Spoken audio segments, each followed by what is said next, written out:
Well, joining us now is our Al Jazeera correspondent, Zaina Khoda, who joins us here in the studio in Doha. I guess it's a success that they've got so many people there, but so many people aren't there, and it's such a difficult conversation for them all to have. This will not be easy. This is a very challenging task.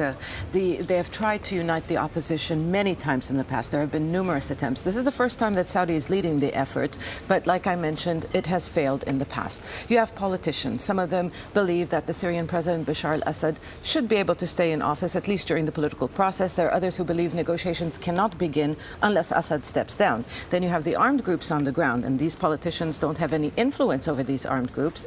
They have different ideologies. There are some of them who want a democratic civic state, while others don't. So you have these conflicting views. They have to be brought together. But even if Saudi Arabia is able to overcome this and form a delegation that will sit on the same table with the Syrian government, then the question is, will the Russians accept this delegation? Russia being the main backer of the Syrian president. Why? Russia believes some of the groups who are attending in Saudi Arabia, Ahrar al-Sham, Jaish al-Islam, they shouldn't be sitting down and holding talks with the government. They believe they should be put on a terrorist list. So a lot of obstacles in the way, but definitely an important step if the opposition is able to unite. Who is the most significant absentee and why?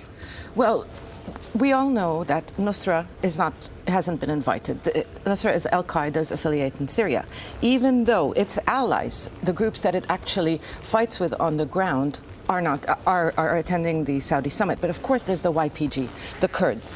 They have been the ground partners for the United States in the fight against ISIL. They haven't been invited. There has been no official explanation from the Saudi government, but the YPG believes this is because of Turkish pressure, because Turkey considers them as terrorists. And already the YPG and the opposition groups in Syria, there's a lot of tension on the ground. And now they've turned their guns on each other in the northern Aleppo countryside. So this is a very complicated situation on the ground. The YPG hasn't been invited. They're hosting their own gathering now in Syria, in the northeastern province of Hasakeh. So further splits in the opposition.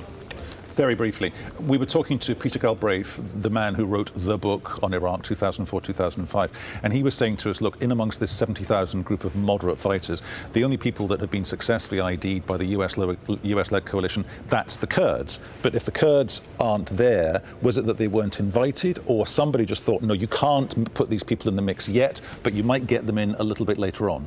Well, the problem is the Kurds have now formed a new alliance with smaller Arab and Christian groups. It's now called the Syrian Democratic Forces. But of course, the backbone of this group is the YPG, the Kurdish alliance. And like I mentioned, the Syrian opposition, they do not trust them. They believe that they have another agenda for Syria. They want to divide Syria. They want their own state in Syria. And they've even accused them of ethnically cleansed Arab areas. So there is no cooperation between the Syrian opposition and the YPG. And some in the opposition actually accuse the YPG of siding with the Syrian government. A complex picture. Zina, thank you so much.